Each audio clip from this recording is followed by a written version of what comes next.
I want to thank Matthew and the team at Rivemont for inviting me this evening to present the McCoy story to the audience. And so let's get started. Not unlike Alex, I am going to present some forward-looking information, and I'm even going to speak to some. And it's based on the best information and knowledge we have, but it can't be relied on 100%. All right, just quickly on the financial situation at McCoy. We're a microcap. Today, I think our market cap is 44 million as of today. We're fairly thinly traded. We don't have a lot of shares outstanding. We've got a fantastic balance sheet. We have no debt. We have cash, and we're generating cash. And as you can see on the right-hand side, we have a really nice backlog of work that we've been working through and continue to get sales. The markets is moving quite nicely. We also have access to additional capital if it's required. We have a couple of credit facilities, close to it's about $9 million US in two facilities. They're undrawn.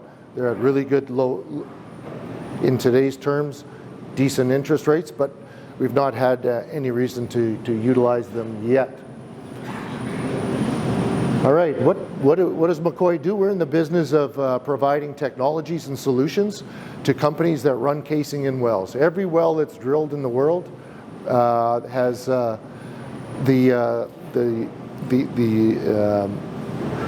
well's integrity is all about the casing. You got steel pipes all put together, they're cemented in the ground, and that's how you get oil and gas and any hydrocarbon out of a well, whether it's land or offshore rigs. So all this steel comes in 40-foot lengths, and they get connected together on land and offshore applications, and we design all the technologies and data acquisition technologies that make that happen. So our traditional customers are service companies that get contracts to go run casing in wells. So we're in the upstream. And where do we operate? We're currently, and I would say over the last 4 years, probably more than half of our business has come from the Eastern Hemisphere. As we speak today, that backlog you saw, a tremendous amount of that backlog is coming out of the Middle East, North Africa region. We've been very strong in that region for well over 20 years. It's a market we've got a lot of installed base, and our brand is very well recognized. But we do sell all over the world. We ship product annually to probably 50 countries. Trusted industry leaders. This is a snapshot of the kind of companies we sell to. Our largest client base are service companies, and we sell to everybody like the multinationals, like you see there, Schlumberger, Expro, to Al Masood. Al Masood is a private Arabic Emirati company, large company, but private. And then we sell to lots of, in North America and other countries, to small private enterprises that are small service companies. So we run the gamut from large multinationals to small service companies. Drilling contractors, to some extent, are customers of ours, less so as much as service companies, and even to national oil companies. So the last one on the drilling contractors is Turkish Petroleum. Turkish Petroleum is the drilling contractor, but it's owned by the national oil company of Turkey.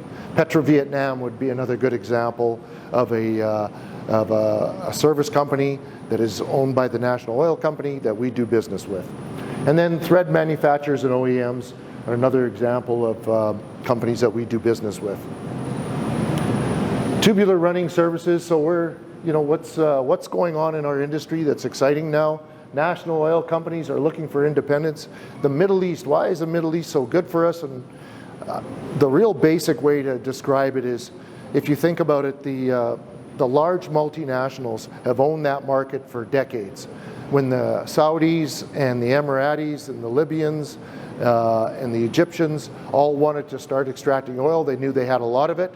They had no expertise, they had no knowledge, they had no equipment. So what did they do? They were bringing in Schlumberger, Baker Hughes, Halliburton, all those companies, Weatherford, all coming in with their people, their knowledge, their equipment and they would charge lots of money and do all those services and extract the oil, and in return they would deliver the national oil company a barrel of oil.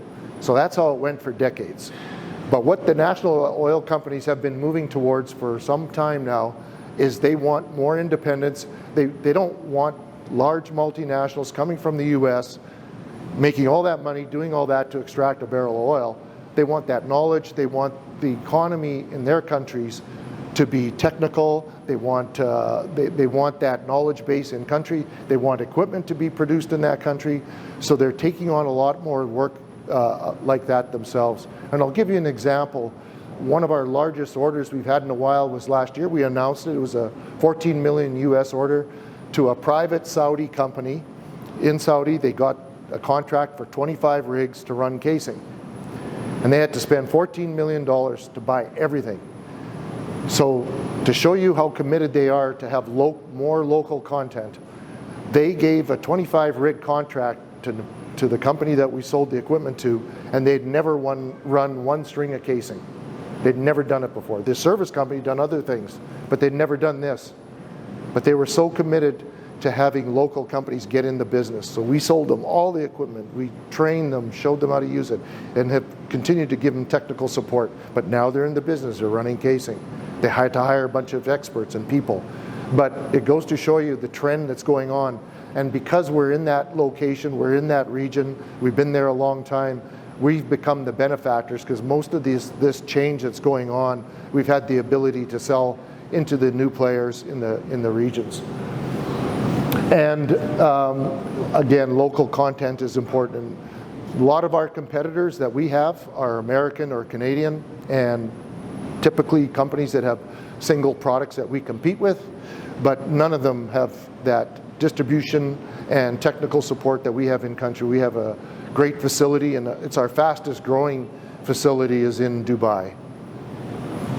Lack of reliable, skilled labor drives increased demand for automation. We've been moving towards our technology roadmap, as we describe it.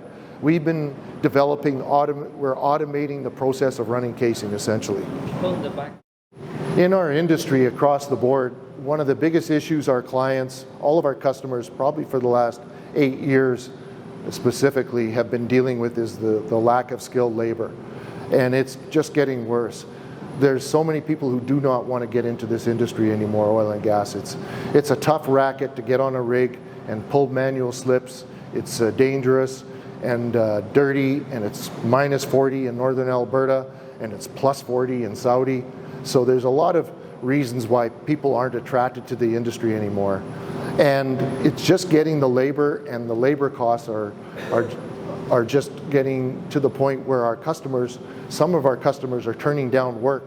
They can get the equipment, they just can't get the people. So what do you do? Well, our view of the world is to assist. How are we going to help our customers, provide them the solutions, is to automate. In North America, particularly in the US land market, in the Permian Basin, 60% of the cost of running casing in a well is labor. So what we've been working towards is reducing that cost tremendously. So imagine if we can reduce the amount of recruiting, the amount of people required. They could do more work and take them away from the dangerous areas of the rig and automate them. It's a part of the well construction space that really needs to be automated, and we're doing that as we speak. So we're pretty excited about it. The labor costs that are associated globally, both land and offshore, with running casing are tremendous. And the safety is a critical aspect, and our job is to take them away from all the danger zones. And so the industry is also looking for more data-driven solutions. So we do have a data acquisition technologies that we've developed and we sell to our customers. In Austin, Texas is where we have our data acquisition and sensor business. So we have a group of experts. Their ability to collect data in harsh environments is their expertise, and then we apply that knowledge and capability to our mechanical tools to automate the process. So we're going after $1 billion in annual labor costs across the globe, both land and offshore. And we started this journey back in 2017, and we've done a few acquisitions on key areas that were going to help us. So we've been building our technology roadmap and our automated solutions through both internal organic development, through our great technology group, and also through strategic acquisitions. So we've done a couple of strategic acquisitions during that period of time, plus have internally and organically developed a lot of the products that we're commercializing now. So the very last bullet on the bottom right-hand corner, that's a key one. We're getting very close. We have what we call our Smart TR, so that's a fully integrated package for running casing, where you can eliminate 60% of the labor that's running the casing. We've done on test rigs. We've run the whole system, and it works. And now we're moving towards field trials, and then it'll be adoption.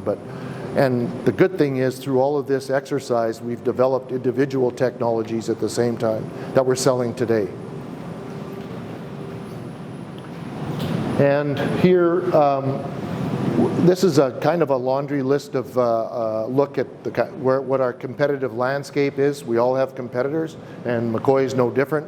The difference between us, I won't get into detail on the screen, but the difference between us is that we have a full suite of products. And that's particularly important in the Eastern Hemisphere, because those clients, they don't want to do 6 contracts with 6 different companies to get individual products.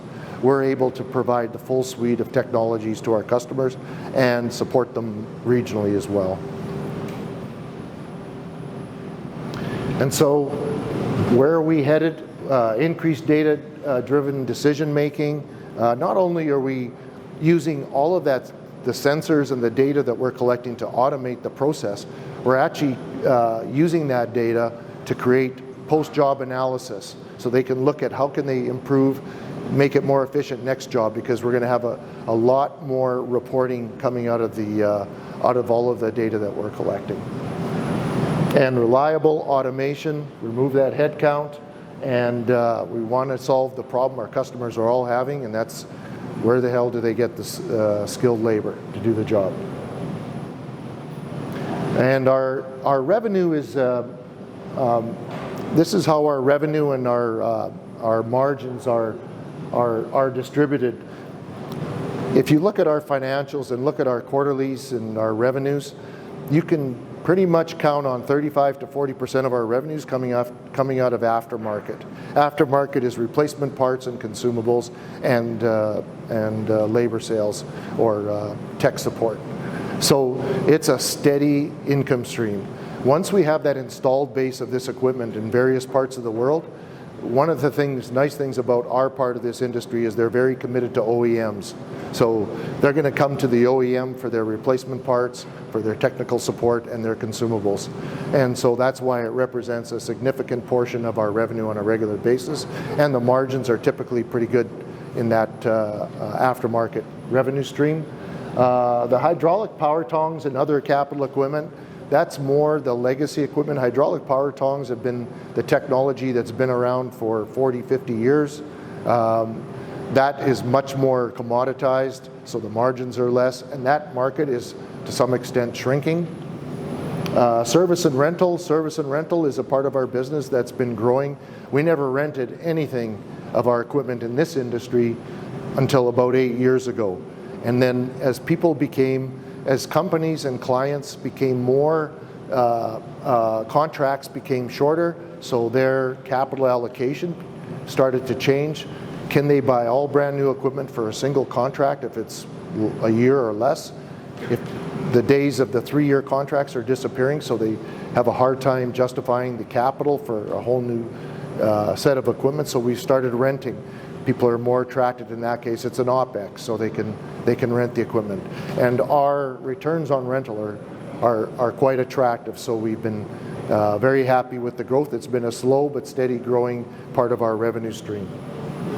Casing running tools, that's a technology that has been slowly but surely overtaking the hydraulic power tongs, and We do have a product line of casing running tools, and that again is a smaller part of our business. We just got into it when we did our most recent acquisition, but we're starting to take market share from the market leader, and we expect that trend to continue. So we like that, and the margins are pretty darn good on that product line as well.